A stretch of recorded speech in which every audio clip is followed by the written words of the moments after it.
Welcome back to Anime Verse Hubs. Don't forget to subscribe and help us hit our 10,000 subscribers milestone. This is part 2 of Swallowed Star episode 191, Spoilers Breakdown. If you missed part 1, make sure to check it out first. Now let's continue with the explosive action. Inside the mystical space of the ancient purple clock, a violent, earth-shaking explosion occurred when the fire god origin crystal detonated with all its incredible power, focused directly and precisely on King Cang Jin's location. Even though King Cang Jin was an incredibly powerful immortal king with vast experience in deadly battles, this focused attack with 10 times the explosive power of 3 peak immortal kings' combined attacks left him with absolutely no realistic chance of survival. In desperation, he burned his entire divine body in a last-ditch attempt to somehow withstand the overwhelming attack. But he quickly realized with growing horror that his death was completely inevitable. In his final moments before oblivion, King Cang Jin's thoughts turned to his beloved disciples and his respected master, hoping desperately that someday in the distant future, he could somehow be revived to meet them again. Filled with rage, despair, and bitter disappointment, he made the final decision to destroy himself rather than die passively like a victim. He created his own massive explosion equivalent to another fire god origin crystal, ensuring that his enemies would pay a heavy price for his death. The terrifying combination of the A812 crystal explosion and King Cang Jin's deliberate self-destruction created an incredibly destructive force beyond imagination. King Purple Clock, who had been completely confident of his victory just moments before, suddenly panicked when he realized with a growing horror that he had completely lost control of the explosion's direction and intensity. The 2 simultaneous explosions threatened to explode outward in all directions with devastating force, which meant that his protective purple membrane would not be able to protect him completely from the combined blast. In pure panic and desperation, he burned a massive 26% of his own divine body to force both explosions to redirect downward, sacrificing most of his accumulated power for the sake of his immediate safety. The combined incredible power of the 2 explosions directed downward created absolutely spectacular destruction that defied imagination. The floor of the treasure room, which was constructed from incredibly strong G-class metal designed to withstand enormous forces, was completely torn apart and destroyed. The blast created a massive hole that plunged an astounding 6,000 kilometers deep into the planet's core. The 12 mystical chains that had bound the ancient treasure chest for countless years were thrown far away along with the precious world ring, causing them to spill out a tremendous number of incredibly valuable items that scattered in all directions like fallen stars. Luo Feng, who was hit by approximately 50% of an immortal king's explosive power, demonstrated incredible cleverness and foresight. He had hidden his human body safely in his inner world and protected his most vital life core with his protective wings, allowing him to survive this seemingly impossible disaster when others would have certainly perished.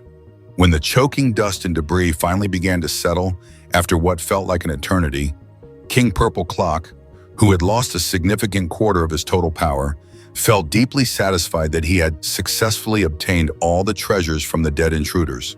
Although he had been forced to sacrifice 26% of his divine body in the process, he considered this to be an incredibly profitable investment. After all, he now possessed King Cang Jin's enormous accumulated wealth, plus Luo Feng's mysterious defensive treasures that had puzzled him, as well as the ancient treasure chest that he had coveted for so long. Driven by pure greed and excitement, he immediately began chasing after all the valuable items that had fallen into the newly formed giant pit, their surfaces glinting and sparkling in the dim light. The powerful explosion had created a perfectly straight trench that plunged 6,000 kilometers deep with a relatively small diameter at the top, causing thousands upon thousands of valuable treasures to scatter and bounce off the rocky sidewalls like brilliant shards of precious glass catching the light. King Purple Clock, despite having lost 26% of his divine body and feeling significantly weakened, felt absolutely incredible excitement at the sight of countless riches scattered everywhere around him like a treasure hunter's ultimate dream. He immediately rushed around frantically to collect various valuable treasures while his mind raced with plans to buy 2 more Fire God Origin crystals and secure a valuable training slot at the famous Flame God Mountain, with his newfound incredible wealth. However, what King Purple Clock didn't realize was that while he was busy collecting treasures from the upper levels, Luo Feng had transformed into his Mosha body and disguised himself as an ordinary piece of G-class metal. From his position in the lower depths of the pit, he was systematically and cleverly collecting the most valuable items without being detected. With incredible cunning and foresight, Luo Feng stored his protective wings safely in his inner world and used his world ring to carefully take the most valuable prizes. The 12-chain treasure chest that everyone had been fighting over, King Cang Jin's powerful thunder spear, various space rings from all the dead immortal kings, and thousands of other incredibly valuable items. All of this was accomplished without being detected by the frantically searching King Purple Clock above. King Purple Clock began to panic seriously when he couldn't find the specific treasure chest he wanted most desperately. He was completely unaware that Luo Feng had already claimed it as his prize. When King Purple Clock tried to store what appeared to be just another metal fragment in his space ring, the ring automatically rejected the object because it was programmed never to store living life forms. It was at that exact moment that Luo Feng revealed himself in his true form, spreading his magnificent silver wings in a display that shocked King Purple Clock to his very core. King Purple Clock had been absolutely certain that all his enemies were completely dead and gone forever.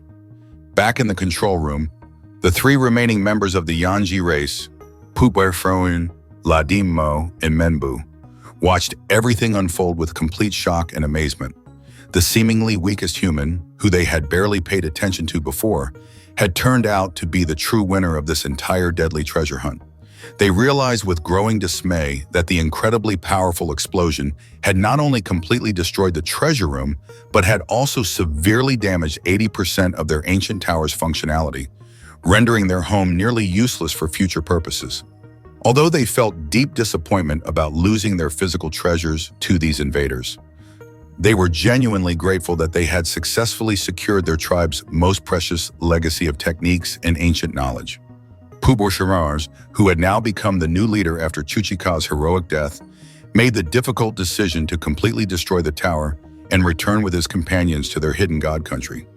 There they would announce to their entire scattered tribe the heroic sacrifice of their beloved elder and their success in obtaining the complete legacy of ancient techniques that had been collected before the great disaster that nearly destroyed their civilization.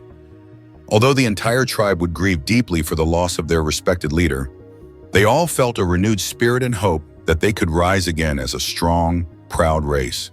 Now they possessed the foundational knowledge and techniques needed to properly train future generations and slowly rebuild their nearly extinct civilization from the ground up. After the three members of the Yanji race systematically destroyed all access routes and left their damaged tower behind forever, their focus shifted entirely to nurturing and training the next generation of Yanji warriors using the precious technical heritage they had successfully acquired. Meanwhile, deep inside the ruins of the destroyed tower, tension reached an incredible peak as King Purple Clock faced off against Luo Feng in what would be their final confrontation. Although King Purple Clock was only 1.6 meters tall compared to the significantly larger Luo Feng, he radiated an incredibly dangerous and threatening aura.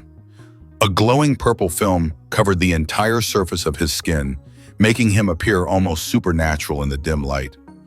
The two seasoned warriors acknowledged each other's incredible ingenuity and cunning in the deadly battle that had just concluded around them. King Purple Clock grudgingly admitted that he had seriously underestimated Luo Feng's capabilities and resourcefulness, while Luo Feng called King Purple Clock even more cunning and dangerous for successfully hiding his true strength and manipulating the other intruders into killing each other while he remained safely protected. King Purple Clock felt angry and cheated because he believed he was entitled to all the treasures after winning what he considered to be the final battle through his superior strategy and firepower. But Luo Feng calmly reminded him that the treasures actually belonged to the Yanji race originally, and as the true survivor of this entire ordeal, he was the one who had the legal and moral right to claim them as his prize.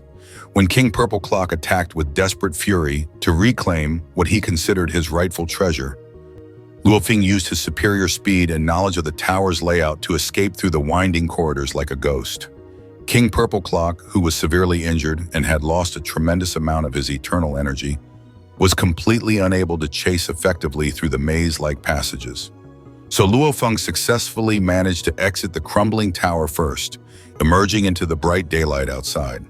Once he was completely outside the restricted area of the ancient tower and its mystical influence, Luo Feng immediately changed his strategy dramatically. He transformed into his most powerful form, the legendary golden-horned behemoth. In this terrifying form, he appeared as a massive, golden-armored beast, with enormous wings and incredibly thick, powerful limbs that could crush mountains.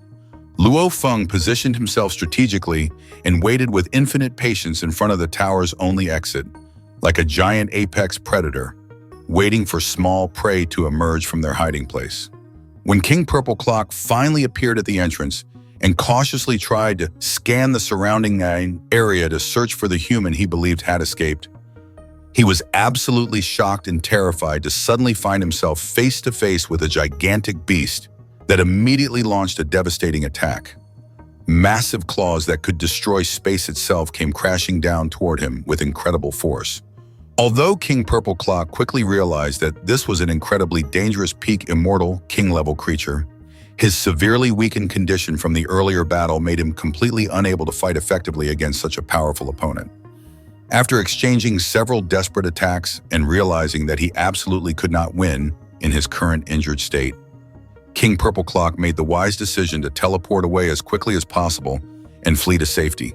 As he escaped, he began to connect the dots and realized that this golden beast was most likely a powerful ally of the human he had been hunting, possibly even the same silver-winged immortal king who had somehow changed his color and form through some mysterious technique. After King Purple Clock completely disappeared from sight, Luo Feng returned to his normal human form and spent time reflecting deeply on the intense battle he had just survived. He realized with growing understanding that even though his golden-horned behemoth form possessed the incredible raw power of a peak immortal king, it still had significant weaknesses when it came to advanced law abilities, such as instant teleportation and sophisticated time manipulation techniques that more experienced immortal kings had mastered. While Luo Feng calmly departed the area in his light-speed ship, feeling satisfied with his incredible victories, King Purple Clock had fled far into the distant, freezing atmosphere. There, he was completely overcome with burning rage and an obsessive desire for revenge that consumed his every thought. He clenched his fists so tightly in pure anger that it caused a massive explosion of his remaining energy, creating a devastating tornado of snow and ice that extended across a 10,000-kilometer radius, destroying everything in its path. With deep, burning hatred filling his heart, he swore a solemn oath to kill Luo Feng, not only for taking what he considered to be his rightful property, but also for discovering King Purple Clock's greatest and most carefully guarded secret, the ancient mystical clock that was the true source of all his power and reputation. Inside his comfortable control cabin, flying peacefully across the main continent far from the site of battle, Luo Feng raised 2 glasses of fine wine in a solemn ceremony to commemorate King Ye Chenbon and King Piercing Tiger, who had fallen heroically during the terrible tower battle. He reflected deeply on the incredible cruelty and unpredictability of the universe, where even peak immortal kings and those who had reached their absolute limits could die suddenly in such dangerous situations, their power meaning nothing against the right combination of circumstances. This traumatic and eye-opening experience reminded him powerfully of the wise advice his respected masters had given him.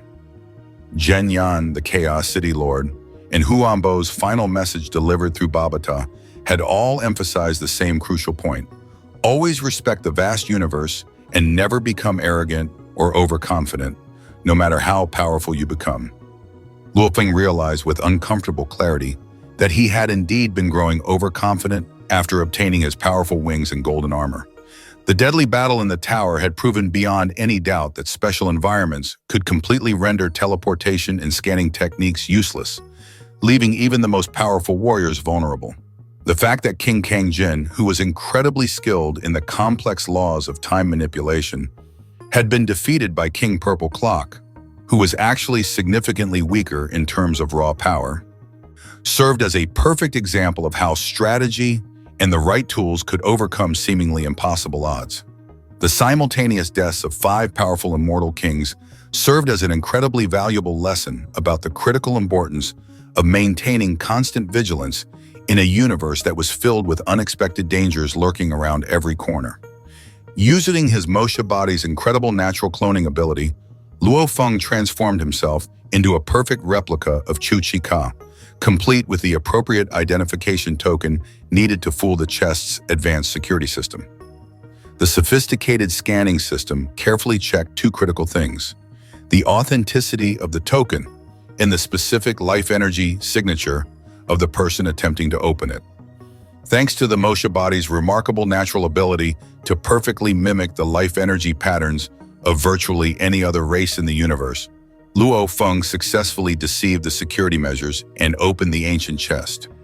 What he discovered inside the chest was truly beyond his wildest imagination and dreams. There were 3 enormous world rings, each one containing absolutely countless riches that defied description. There were massive mountains of precious metals that sparkled like stars, flowing rivers of incredibly valuable liquids, thousands of advanced E-class ships ready for immediate use, and an incredible number of various other items too numerous to count.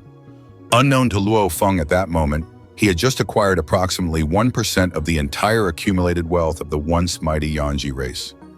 This incredible treasure existed because the universe venerables of the former Yanji race had made the wise decision to place all their most precious treasures into the Sacrificial Tower when they realized that the complete destruction of their race had become inevitable. This amazing discovery not only made Luo Feng incredibly wealthy beyond his wildest dreams, but also made him realize that a tremendous responsibility had suddenly fallen on his shoulders.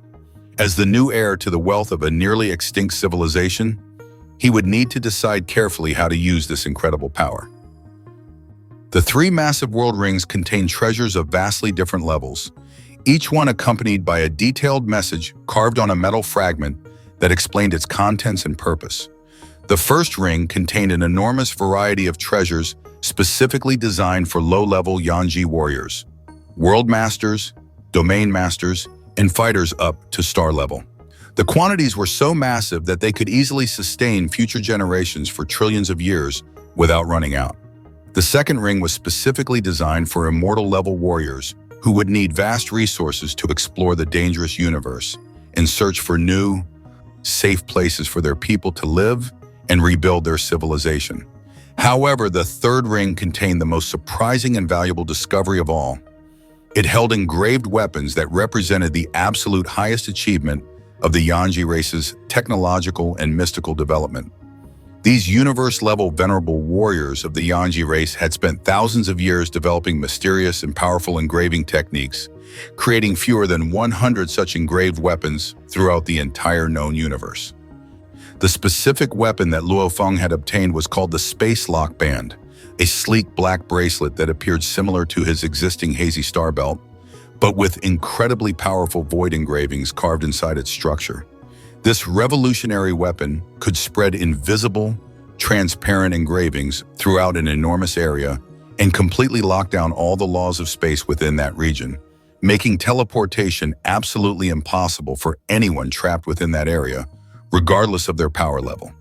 The Space Lock Band had 3 distinct power levels that could create different area effects: 10,000 kilometers, 100,000 kilometers, and an incredible 1 million kilometers in diameter. The larger the area being affected, the more energy the weapon required to maintain its effect. So it was strongly recommended to use immortal crystals as a primary energy source rather than relying on personal immortal energy.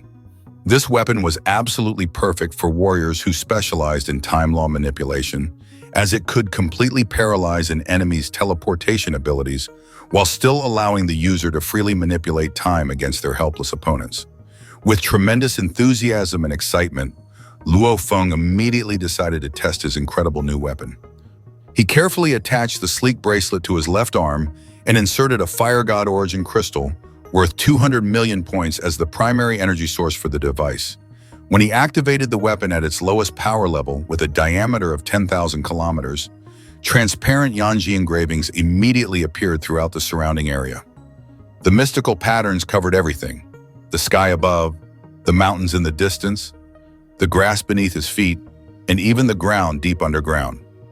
Through the enhanced spatial senses provided by his Mosha body, Luo Feng could clearly feel that the space of the universe within that affected area was completely and utterly locked. There was absolutely no sense of the laws of space at all within the bounded region, making any form of teleportation completely impossible for anyone trapped inside. With a deeply satisfied smile spreading across his face, Luo Feng realized that he now possessed a weapon that would provide him with incredible advantages in all future battles, especially against enemies like King Purple Clock, who relied heavily on teleportation abilities to escape when the battle turned against them. However, his excitement quickly faded when he discovered the weapon's extremely high energy consumption rate. In just 10 seconds of operation using the smallest possible area setting, the Fire God Origin Crystal, worth 200 million points, had already been drained of 1.1% of its total energy capacity. This meant that in just 1 minute of continuous operation, he would burn through resources worth 13.2 million points, an amount equivalent to the entire accumulated wealth of an ordinary Immortal King warrior. This staggering calculation made him realize that this powerful weapon could only be used in absolute life and death situations or during the most critical emergencies, exactly as the wise Yanji ancestors had warned in their instructions. After spending 7 full days meticulously calculating his entire wealth through various connections in the virtual network and the Hongming Alliance market systems, Luo Feng was absolutely shocked by the incredible results of his calculations. The first ring alone was worth an astounding 221 billion points. The second ring contained treasures valued at 285 billion points. Adding the valuable treasures he had claimed from King Cang Jin and the other fallen immortal kings brought his total to an additional 53 billion points, creating a grand total of 560 billion hunyuan, a sum so vast it was difficult to comprehend. The engraved space lock band weapon was so incredibly rare and powerful that it could not even be valued in standard monetary terms. It could only be exchanged for other equally valuable and rare items through special arrangements with the most powerful organizations in the universe. Luo Feng then began the careful process of selling items that were completely useless to him through various reliable channels, including the prestigious Virtual Universe Company, which offered completely fair prices out of deep respect for his important status as a personal disciple of the legendary Chaos City Lord.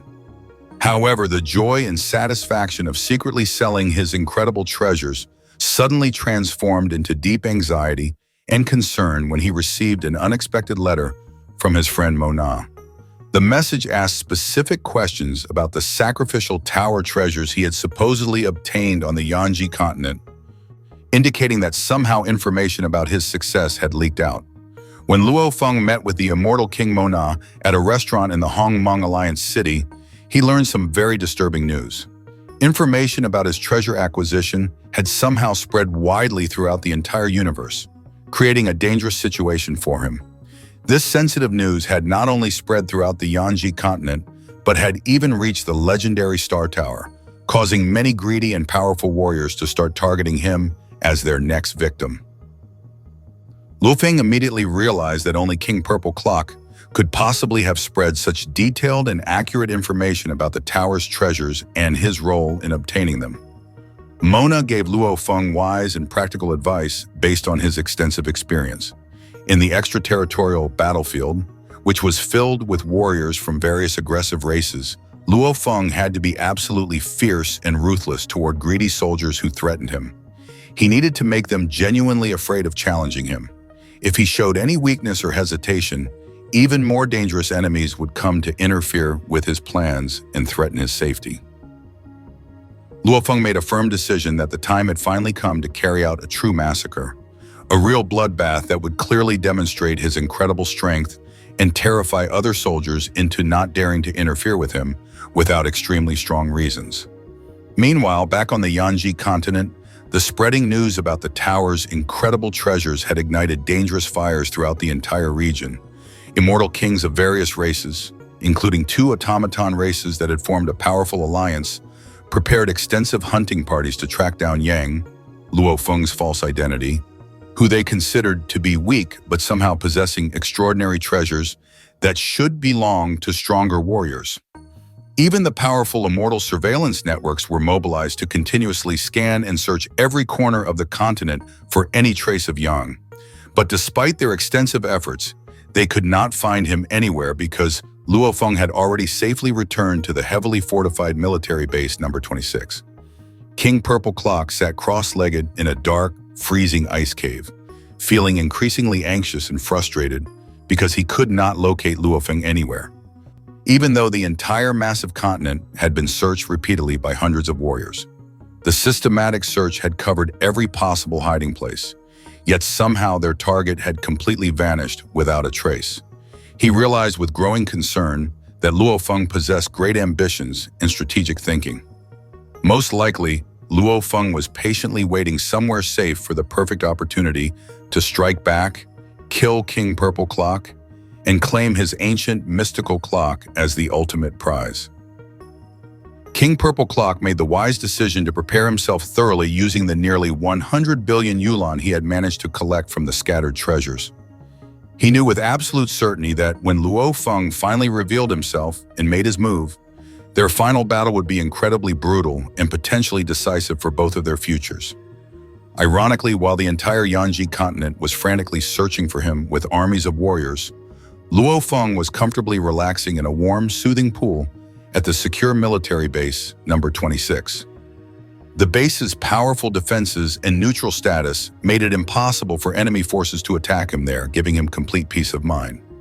During this period of safety and comfort, he even completed various complex transactions, selling valuable treasures to the Virtual Universe Company and other trusted parties who came directly to the military base under the protection of diplomatic immunity.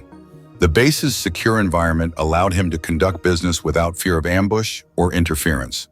After a full month of careful buying and selling through legitimate channels, his total accumulated wealth had reached an incredible 560 billion hunyuan, a sum so vast that it placed him among the wealthiest individuals in the known universe. Now he faced the pleasant but complex problem of deciding the best way to use this enormous wealth most effectively. He considered many possibilities, whether to invest in strengthening his inner god world, purchase advanced weapons from the renowned automaton race, enhance his Cloudvine creature's capabilities, or commission special treasure enhancements designed specifically for his unique needs and fighting style. As Luo Feng contemplated his options while soaking in the warm pool, he realized that this incredible wealth represented far more than just personal power. It was a responsibility to honor the memory of the fallen Yanji race and to use their legacy wisely. The knowledge that King Purple Clock was actively hunting him added urgency to his planning. Their next encounter would likely be their last, and Luo Feng intended to be fully prepared for whatever tactics his cunning enemy might employ. The peaceful atmosphere of the military base provided a stark contrast to the chaos and violence of the tower battle that had changed his life forever. Here, surrounded by the gentle sounds of water and the quiet efficiency of the base's operations, Luo Feng could finally process everything that had happened. He had witnessed the deaths of multiple immortal kings, survived explosions that should have killed him, outwitted some of the most dangerous warriors in the universe, and inherited treasures beyond imagination. Yet he knew this was just the beginning of an even more dangerous phase of his journey. The universe was vast and filled with threats he couldn't yet imagine. The treasure hunt had taught him that even peak immortal kings could die in the right circumstances, and that preparation, strategy, and the right tools could overcome seemingly impossible odds. As he floated in the warm water, watching the stars through the transparent dome above, Luo Feng smiled with quiet satisfaction. Let King Purple Clock and his allies search the continent. Let them mobilize their armies and scan every corner of space. He would emerge when the time was right, fully prepared and equipped to face whatever challenges awaited him. So what happens next in this incredible saga? Will Luo Feng use his vast wealth to become an unstoppable force? How will he handle the inevitable confrontation with the vengeful King Purple Clock? And what other dangers await him as news of his treasures spreads throughout the universe? The answers to these questions and more await in future episodes. This incredible journey is far from over, and the universe itself will tremble at the power Luo Feng is about to unleash. That's all from me for this 3-part episode series. Thank you for watching until the end, and don't forget to support this channel with likes, subscribe, and comments. Your support helps me bring you more amazing content about the Swallowed Star universe. Until next time, stay tuned for more incredible adventures.